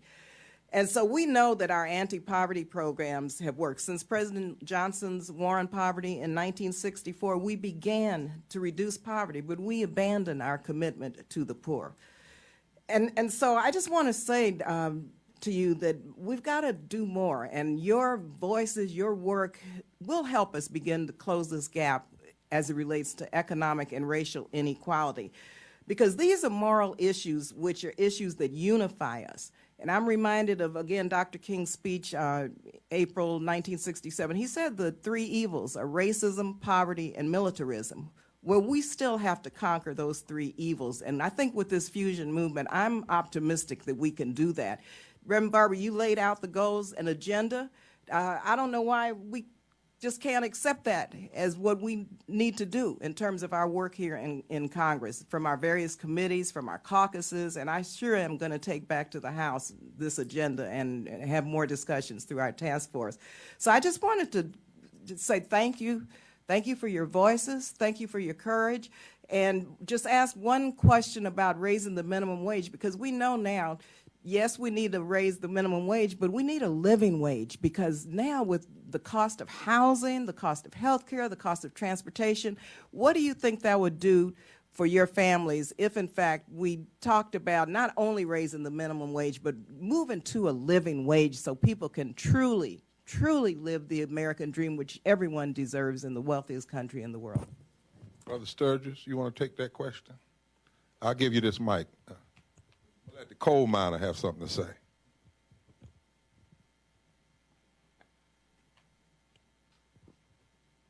Well, according to what you asked, Right now, there's a move on, especially in Kentucky, with this new right-to-work law. Now, it's gotten rid of every United Mine Worker Union in the state of Kentucky. There's none anymore in the state of Kentucky. I've been a union member since 1968. I have black lung. I worked 41 years in the coal mines. But to get back to your question, when you introduce laws like that, you're not looking at increasing minimum wage. You're looking at going backwards. We have an administration right now in place that is doing everything they can to set us back as much as they can. The war on poverty supposedly started 50-some years ago. We got an old saying in the coal mines, it's rough at the face. Well, where I live in southeastern Kentucky, it's rough at the face because the poverty in that area hasn't gotten better. It's worse today than it's ever been. And it's not looking any promising at all until something is done. And I feel so blessed to be here today to bring my message, what I can say, to represent the people from where I live, especially the coal miners that are suffering with this black lung. And I feel so blessed that I just got to come up here and try to get to talk to you guys. The last time I was here, I was in my 5th District Congressman's office, Mr. Hal Rogers. And I wanted to talk to him about coal mine safety. I wanted to talk to him about the health of the coal miners, black lung. He didn't want to talk. So he had me arrested right there in his office. Gosh. There was a whole group of us, and all we were doing was singing Amazing Grace. And they just didn't like that, evidently. But anyhow, he had us carted off to jail. I won't go into all that. I spent all day in jail, though, and had to come back 2 or 3 different trips. But my message is, if we don't straighten some of these issues out, especially the pensions for the United Mine Workers, that's on the table right now. My Senator Mitch McConnell says, oh, we got plenty of time. We'll take care of that. You know, things seem to disappear in plenty of time. They forget. We need to take care of that. We need to light a fire under them and get them on the ball and get to taking care of some of these things. This deal to take care of the black lung benefits, it's already been appropriated. It's in the abandoned mines land deal. Well, you know, why can't we get on the ball and make sure that I've got medicine to take and I've got neighbors that live right around me? I'm blessed. I'm in better shape than some of my neighbors. And I know they're hurting. And then I've got my neighbors that can't get their black lung. And they've worked their lives in the coal mines. It took me 7 years going to see doctor after doctor after doctor to get a settlement on my black lung.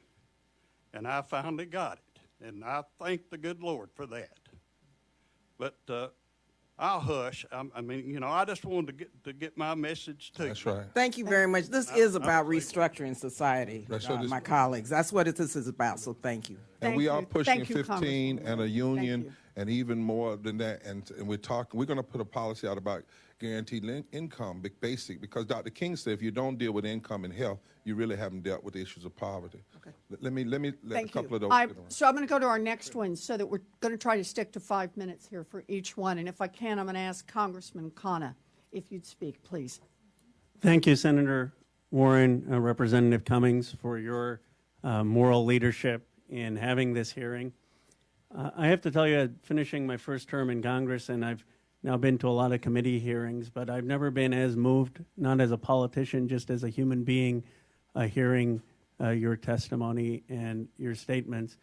I was most struck by your statement that you won't let this campaign fail and would go to jail before you let it fail. And I was able to look up something, Reverend Barber, you said that really struck me. You said, I would rather die trying to change the moral direction of this nation than to live and die and it be written on my epitaph, lived in the time when moral dissent was necessary, and he and they said nothing. I would rather die than to say nothing. And that's in the extraordinary tradition of people like Nelson Mandela and Dr. King. It reminded me of my own grandfather, whose life was far greater than mine would ever be. He spent 4 years in jail during Gandhi's independence movement. And I remember him telling a story of how Indians during the colonial rule were marching and they would get beaten by British soldiers, and a new row of activists would go knowing they were going to get beaten. That type of moral courage is the only thing I believe that has ever changed our nation or world for the better, and it's really humbling to see that kind of courage with all of you. I guess my question is on the militarism aspect that Congresswoman Lee and so many have spoken out against. We have spent trillions of dollars on these wars, and what would all of you say to that military spending and that money that could have gone for so many of these causes to help our nation and ordinary people? Well, Nick, we've had some Christian and others that talk. On our policy, we say we cannot continue 15 cents for education and health care and infrastructure and 53 cents, a very discretionary dollar, going into war and militarism, and if Trump would have his way, up to 60-some%. Dr. King said any nation that spends like that in military is only wishing for death. It's like a death wish. It is so off, and it's not that we have to choose either or. I think we've had some scientists that are working with us, and they say that they can't even conclude whether we can blow the world up 5 times or 50 times. Well, once is pretty much enough. And the point we're saying is we get this false narrative. It's between protection and not protect. Well, what would protect our people more than to have a real war on poverty, to have the sick lifted and the poor lifted as well? There's a real war I want to tell you, and I want Callie to tell you about a real war, the battles that she's fighting.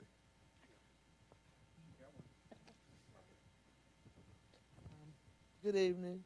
My name is Callie Greer. I'm from Selma, Alabama. My daughter's name is Venus. So you let them look at my baby. Let them look at it. Give it to them. Let them get a close-up look. So that was Venus.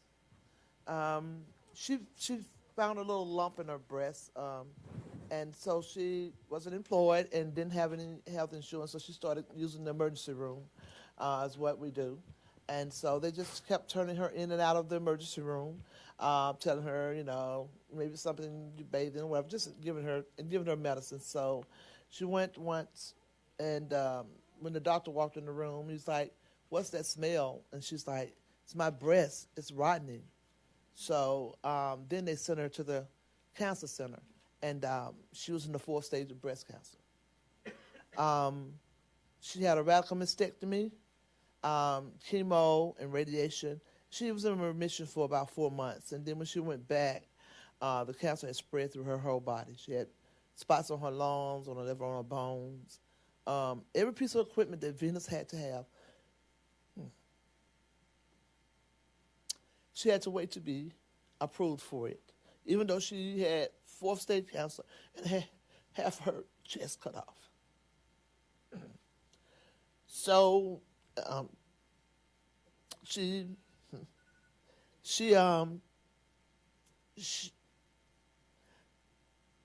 was waiting at the latter part of her life. Venus was waiting to be to qualify for breathing equipment and for CAT scan. So she came to the house one Saturday. One Saturday she said, My hands hurt so bad I can hardly see.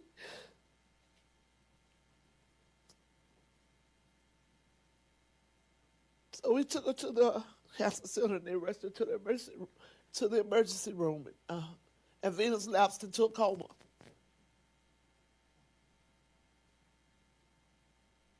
And thank you. So she got the CAT scan then, and she had 2 tumors in her head, and one had ruptured, and she was brain dead.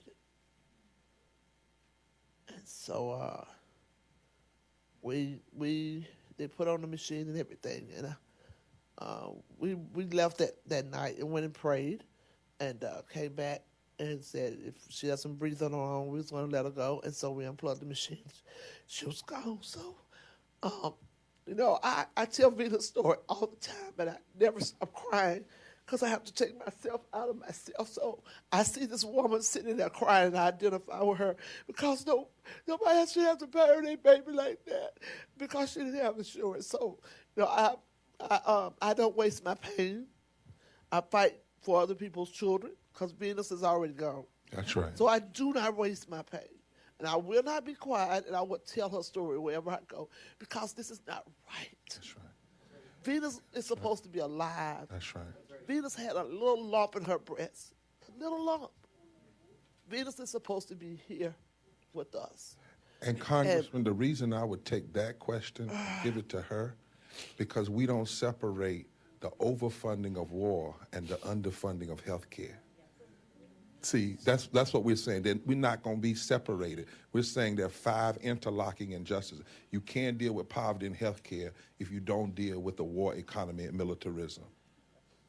So it's directly connected. Thank you.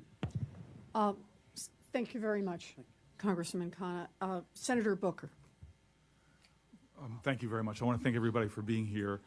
One of my biggest frustrations in my adult life has been how we in this nation seem to render so many people invisible, who really represent the majority of our country, who are struggling. I made a decision back in my 20s that I would move into a community, a low-income community. I live in a neighborhood where the median income is $14,000 per household, where I've lived for the last about 20, 25 years. And I get angry on a regular basis that my community experiences things that most people don't realize goes on a daily basis. And that there's a sense of a lack of urgency about a lot of the issues that we're struggling with and dealing with. I spent about a decade of that time living in some high-rise public housing projects and saw senior citizens have to struggle for years and years and years with roach and mice infestations, elevators that don't work, that strand people in lobbies. I've seen the challenges, people who work full-time jobs, who still have to rely on food stamps, who still have to rely on public housing, who still have to rely on public assistance, but yet work hard, if not harder, than my parents did. One of the biggest challenges that I see is that people don't understand the intersectionality of all of these issues and all these folks. And they benefit from separating folks in urban communities like mine from folks in rural communities, from folks that are living poor across our country. And I think that weakens the movement. But another issue that weakens the movement for me is that we are failing to see how economic issues are tied to environmental issues or are tied to issues of racism, which are tied to issues of the challenges we're having with a criminal justice system run out of control. And I know from living in a community where we have shrines up to children on our street corners, what one shooting can do. A friend of mine, Natasha, who works at IHOP, makes $2.13 an hour plus tips. She couldn't leave her job to go across the street where her son had asthma. In my community, asthma rates are 3-4 times higher than communities of privilege. On top of that, one shooting in front of that IHOP meant the IHOP had to cut a shift, which meant she couldn't catch extra shifts to try to help her family meet ends meet. And I see that these issues are so interwoven. There's a study that came out, I think Vanderbilt University said we'd have about 20% less poverty in America if we had incarceration rates the same as our industrial peers. I've challenged cameras to come into my community and just ask every African-American male we stop, had they ever been arrested? And often they're arrested for doing things that 2 of the last 3 presidents admitted to doing. And so the questions I want to say is, two questions is, first and foremost, you know, as a guy who lives in a community where my kids drink out of bottled water because there's a contamination in the water, where the soil is contaminated, where you can't plant tomato gardens in your backyard, where the air is contaminated, where we have Superfund sites which in our neighborhoods which cause high rates of birth defects and autism. And I've been down to Pamela, to your county, and seen the raw sewage running through. I've been to Duplin County to see what the CAFOs are doing there. I've been to Cancer Alley in Louisiana and see what's happening there.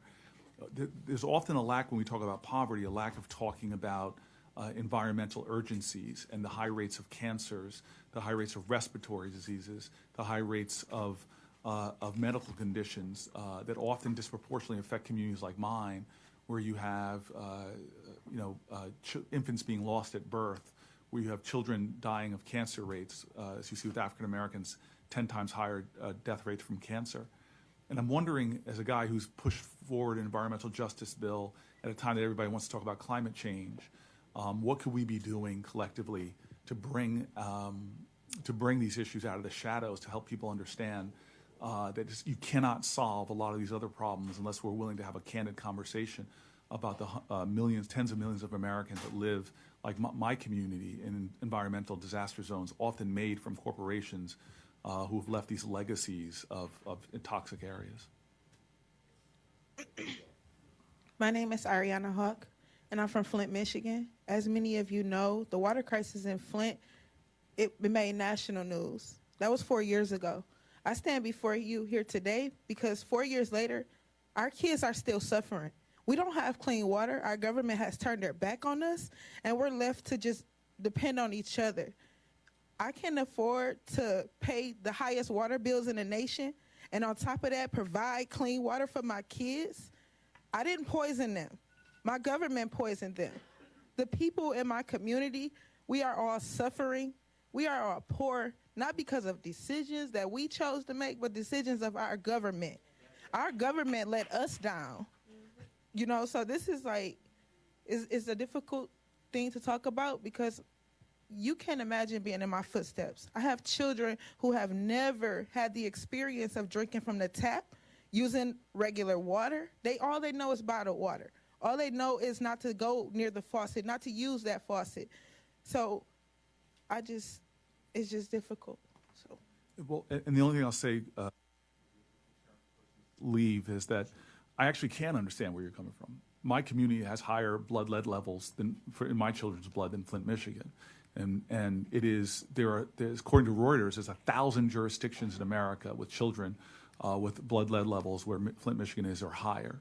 And we have a common pain in this country, but we've got to find a sense of common purpose. So why do we let that go on? Why do we keep allowing these cities to keep popping up after Flint made national news? We steady allow these cities that are poor to still be left in the dirt and in the ground. Like we're literally begging for clean water. In your city, my city, other cities, we're begging for a necessity that we deserve to have. We shouldn't be begging for clean water. We shouldn't be asking our government to provide us with clean water when you poisoned our water. Agreed. Amen. And if we speak with one common voice, that gives us much more power. And the fact that Nestle now doesn't have to pay hardly anything to get water. $200 a year. But I pay that on a monthly basis. Right. And that's why our policy is we're demanding clean water, we're demanding infrastructure redone, and people will have to be prosecuted. If this was done in high wealth communities, people would already be in jail. But, Yeah. Thank you, Senator Booker. Senator Sanders. Thank you very much, Senator Warren and Representative Cummings. I think Representative Connor made a point a little while ago that this was perhaps the best hearing that he has been to since he's been in Congress. This morning, I was at a hearing with a representative of the Secretary of HHS, who's there to represent the drug companies and to continue a process by which we pay the highest prices in the world for prescription drugs. And this is an important hearing. because what you are all talking about, and you have to understand this, is not just 10 or 12 people here. You're talking for over 100 million Americans. And all across this country, what people are asking themselves, there's not much that I can add to what Corey or Elizabeth or anyone else has said here. What people are asking is, we are not a poor country. Right. We're the richest country in the history of the world. Today, there's a guy who happened to owns Amazon. His wealth increased today by $275 million. And it increased yesterday by $275 million. And a few months ago, the Congress voted to give $1 trillion in tax breaks to the wealthiest 1%. And Congress is right now voting on expanding military spending by $716 billion in 1 year. Right. We have 3 people who own more wealth than the bottom half of the American people. So you are speaking for people all across this country. You are speaking for people who are dying who are seeing their family members die. Because why? Because we are the only major country on earth that doesn't guarantee health care to all people. All right? Do you think many people in America understand that this wealthy nation, the only one, your daughter would not be dead today if she lived in any other major country on earth? Now, you asked, where was the woman from Michigan, from Flint? All right? I went to Flint. And I will never forget the meeting that I attended. It was a quiet meeting, no media there. And I heard a mother talking about the brain damage that her baby, her little girl, suffered. All right? I don't know how families deal with that. And we're talking about the water crisis all across this country, in the richest country in the history of the world. And you asked, how does it happen? All right? And let me say 2 things. I will tell you exactly how it happens. Because most of the members here in Congress are not here to represent you all or the vast majority of the American people. They're here to represent billionaires who fund their campaigns. That's how it happens, all right? What is important, and I think the point that Reverend Barbara is making and all of you are making when we talk about a moral revival, is what you are doing, which is so important, so difficult, so painful, is you are speaking from your heart and with enormous courage, talking about your lives. Now, you know, today I understand that I was told there could be 100,000 people in D.C. to talk about a hockey team that won the Stanley Cup. And that's great. Okay, I'm not much of a hockey fan, but I suppose that's okay. But we need hundreds of thousands of people all over this country, not to worry about some billionaire team that won a game, but to start talking about the reality of their lives. How you can't make it on $9 an hour and why we need to raise the minimum wage. How we can't have our kids drinking polluted water. So I just want to ask a question to all of you. Is you have shown incredible courage, not only being here today, by willing, you know, and I think Corey and Elizabeth made this point, all over this country, people in your condition are invisible. They're pushed under the rug. They are ignored. Reverend Barber talked about, I was, you know, in these things, poverty is not an issue. All right, well, poverty must be an issue. How do we get people, here's my question to any and everybody, how do we get people to have the courage that you have had to come out of the shadows and say, you know what, I'm working 50 hours a week, I'm working in the coal mines, I'm a retiree, I don't have a pension, and I can't make it, and it's wrong that in this country, I should be able to live in dignity. All of our people should be able to live in dignity. How do we get people to have the courage? Because when millions of people begin to stand up and talk about their lives, you know what? Change is going to come. They're going to vote. They're going to throw out people who represent the billionaires. Mm-hmm. So that's my question. How do we get people to have the courage that all of you guys have shown today? My name is Margie Storch. I'm from Charlotte, North Carolina.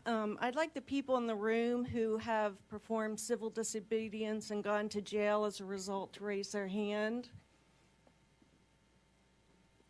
You know, we are standing up and we are telling our stories, and we're going to continue to do that. It's very important that we talk to our neighbors, our families about these issues. We all must vote. And I want to share the story of my brother-in-law, who is no longer with us. I brought a picture of him right here with two of his nephews. He worked as a cook in a nursing home. He loved to cook. He loved to serve our elderly. He served mostly Medicaid patients, but he himself, although he was working, did not qualify for Medicaid. He did not qualify for the Affordable Care Act subsidies because he didn't make enough money, and he was too young to qualify for Medicare. So he was in a health care gap, and I'm sorry to say that once again, the North Carolina legislature failed to expand Medicaid. And I think we know in this country, with all of our riches, we can afford to provide health care for everyone. When we set up separate health programs like CHIP and Medicaid and Medicare and everything else, we divide people and we pit them against each other. Everyone needs health care. We can afford health care. We can spend less on health care and cover everyone. So we're here today asking for improved and expanded Medicare for all. And every other developed country in the world does this. This is a matter of national security. We're spending way too much on weapons and not enough on health care for our families. And my brother-in-law, Jeff Moore, didn't deserve to die. He was serving people that had health care, and he had none for himself. So we will continue to tell those stories, and thank you very much for this opportunity. The people that are suffering from wrong-headed policies are the ones that have the solutions. So I encourage you to ask other members of Congress when they have hearings to listen from the people affected by the problems. Thank you. Thank you. Senator, thank you all so much. How are we going to build it? All of us going to be building it. The 23rd, we're having a massive call to action here in D.C., and we're not stopping. This is just the beginning. If we can spend just a few minutes more. Senator Durbin. Thank you so much for being here, and I want to thank Senator Warren, Congressman Cummings, and all my colleagues for calling us together. I've served in the House and in the Senate for over 30 years. There was a time when we had regular hearings and people like yourself coming to talk to us. It's now very rare that we actually hear from people across the United States about the struggles and challenges they have. So the fact that you would come today and we would set up this forum is refreshing to me. And it gives me some hope. I hope it gives you some as well. That there are people who are listening up here who are determined to make a difference. 19 months ago, there was an election. Remember? I think we all do remember. And it changed a lot in America. A lot of people opened their eyes and said, I didn't think anything like that could ever happen. And it did. And it changed this government pretty dramatically from the administration of Barack Obama to this administration. And we have seen changes in terms of this president's priorities. And sadly, they don't include almost anything that we talked about today. Decent wages, health care for everyone, decent housing. Just the opposite is true. But what's happening across America, I want to tell you, gives me some encouragement. And here's what it is. 40% of the American people today say, to your observation, 40% say that in the last year and a half, they have participated in a protest or a march that they've never done before in their lives. So many people are opening their eyes and realizing that the solution to the problem we face is personal. It's a matter of what we do about it and what can be done about it. That's why I want to make one point and then one issue. The point is this. A few years ago when I chaired a committee on the Judiciary Committee and went out to look at voter suppression, I went to Ohio and I went to Florida. Both of those states had just made it tougher to vote. ID cards, limited opportunity in advance to vote. And in each of those states, I convened election officials from both political parties, put them under oath, and said, what was the incidence of voter fraud that led you to make it more difficult to vote? And the answer was none. there was no incidence of voter fraud. What I heard in both of those states convinced me that what's at play here is not voter fraud. It is suppressing the vote of people just like those who've gathered here today. And I will tell you, we have one little roadmap that gives us hope. That roadmap is called the Constitution. And the Constitution not only gives us rights, but it gives us opportunities and responsibilities to vote. More than anything else, we need a massive registration effort across America of people who are not going to take no for an answer and are determined to show up to vote in 19 weeks when we have that chance. The last point I want to make to Kenya and your beautiful little girl, what is her name?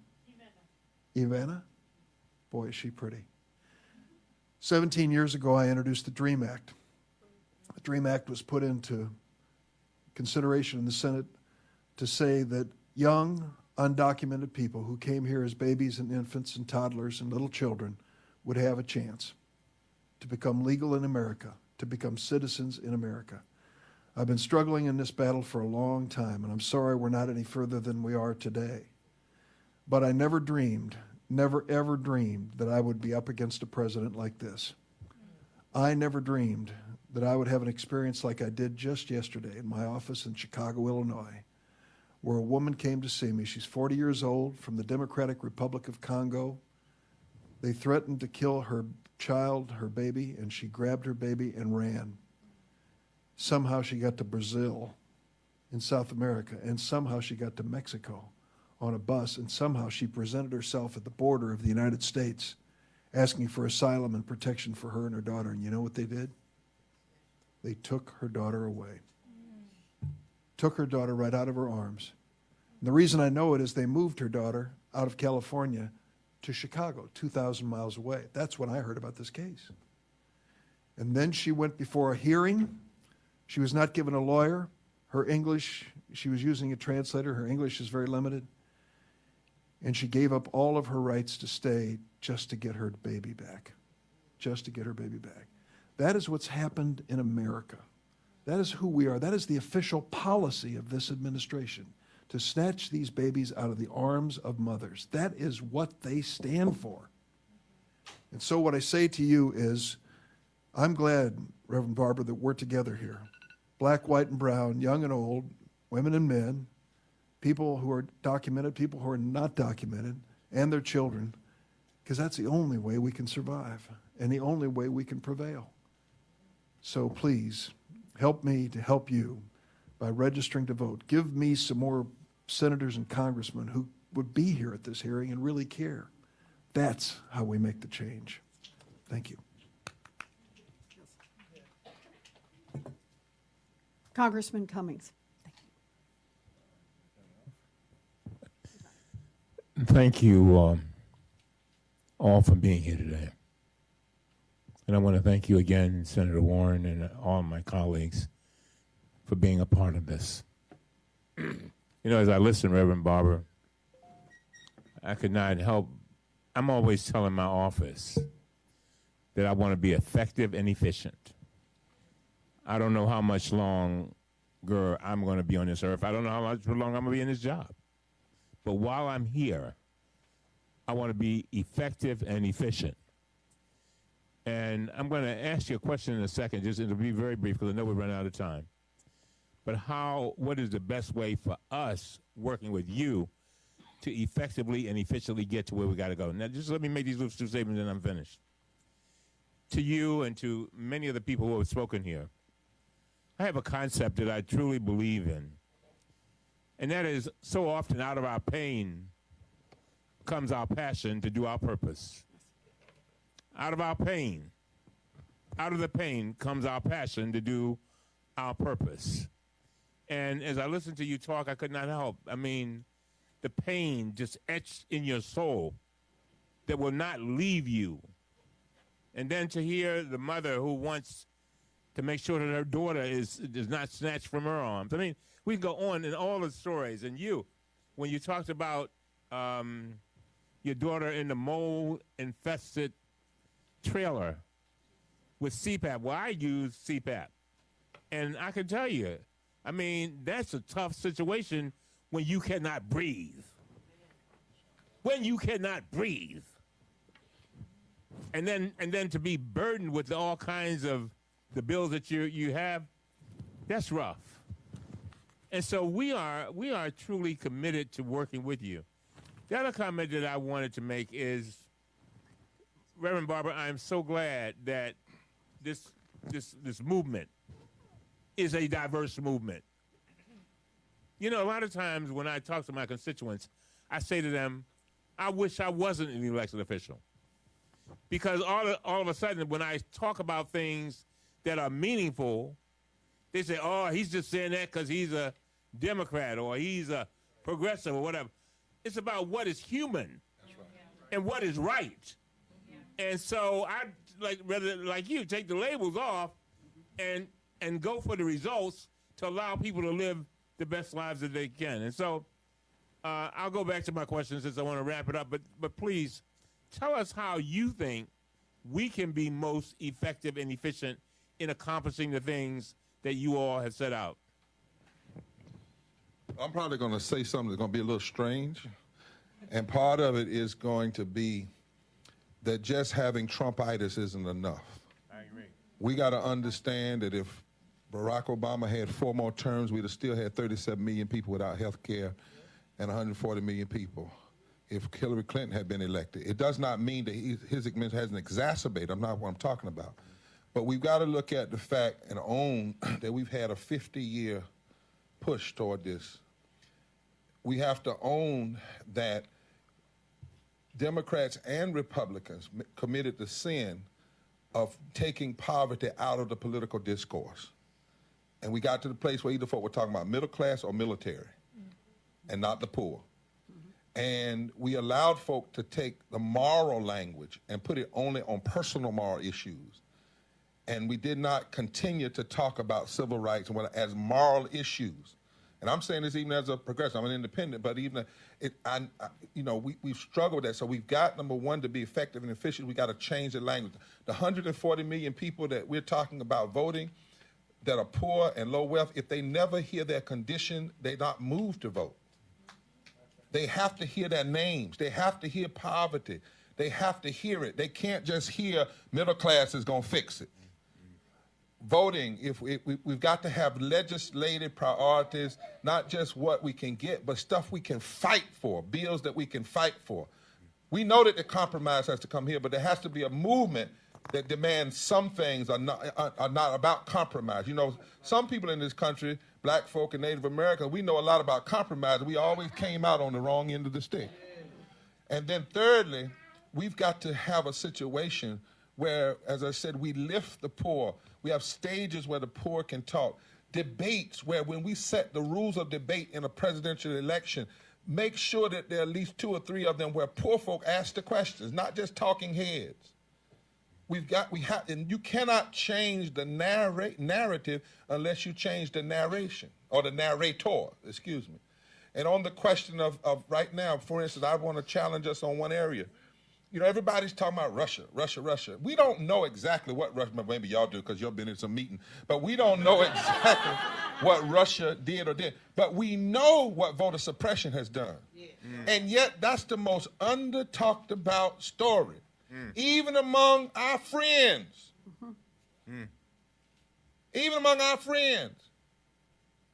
We haven't heard talking about we're going to fight for full restoration of the Voting Rights Act. We're going to fight for, full, not as a major issue. And we get tricked into talking about racism when Roseanne Barr says something. And we don't deal with the systemic racism and how it connects to the systemic poverty. And then my friend from Harlan County, when I went there, they said, nobody comes to see us. How are we going to be effective and efficient? We got to go to Harlan County. They told me not to go there. They said, if you go to Harlan County, it's 89% voted for Republican. You can't organize in Harlan County. Didn't we come to Harlan County? We had over 450 people in Harlan County. The Hatfields and the McCoys sat in the same room. Now, you know that's a miracle.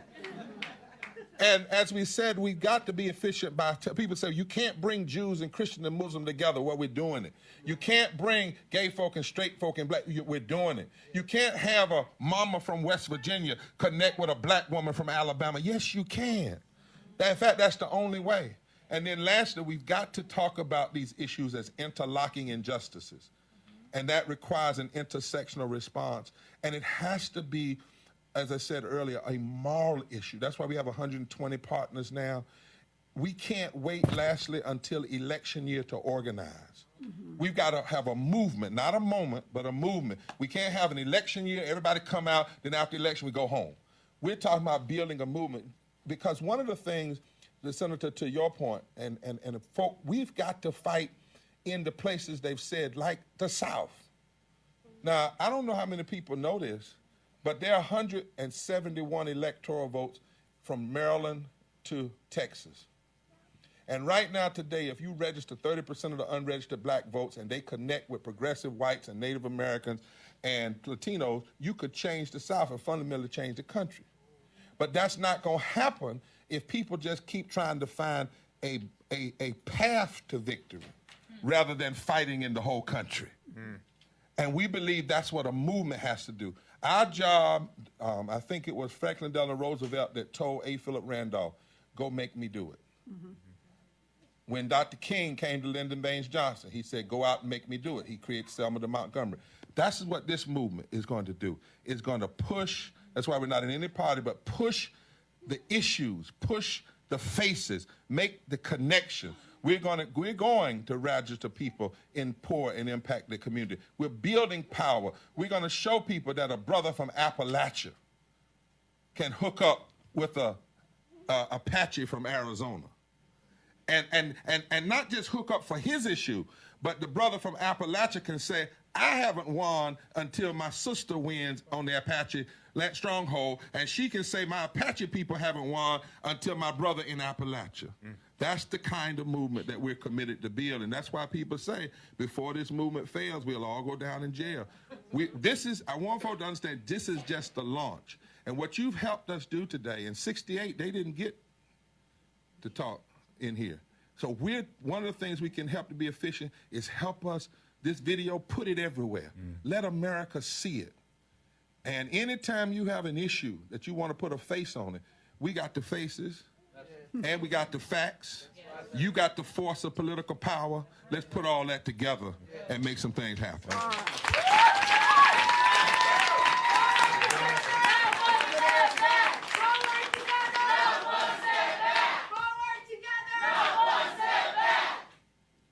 So thank you. What can I say? You know, you make notes when you get a chance to listen to people. And I think the one that's etched on my heart from today is do not waste my pain. Do not waste my pain. Do not waste my pain. How many times each of you said, do not separate us? I haven't won until my sister wins. That this is a moral issue. It's an economic issue. It's a political issue. It's a policy issue, but it is a moral issue, first, last, and at every space in between. I think about the change in America.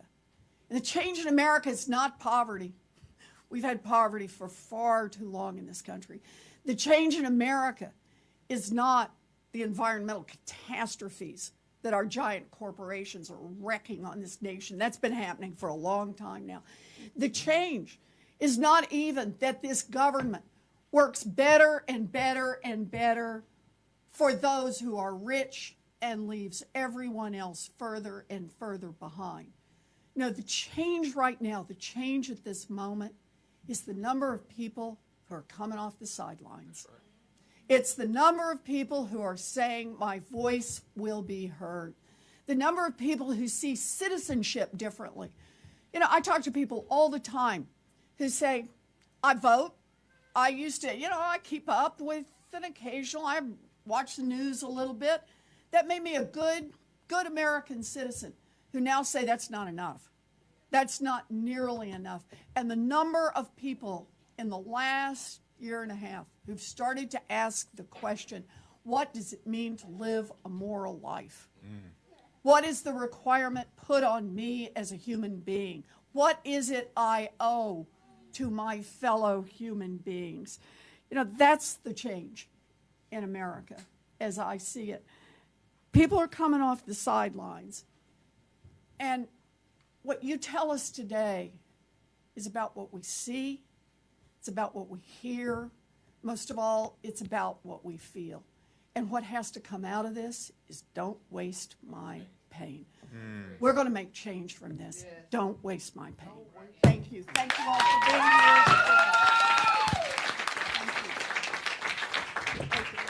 Thank you. All right. Thank you. Ain't gonna let nobody turn me around. Turn me around. Turn me around. Ain't gonna let nobody turn me around. I'm gonna keep on a walking, keep on a talking, marching up the freedom way. Ain't gonna let nobody turn me around. Turn me around. Ain't gonna let nobody turn me around. I'm gonna keep on a walking, keep on a talking, marching up the freedom way. All right, forward together. Not one step back. Forward together. Not one step back. So we're going to organize for the 23rd. Tell everybody you know. We got one more week to launch. And then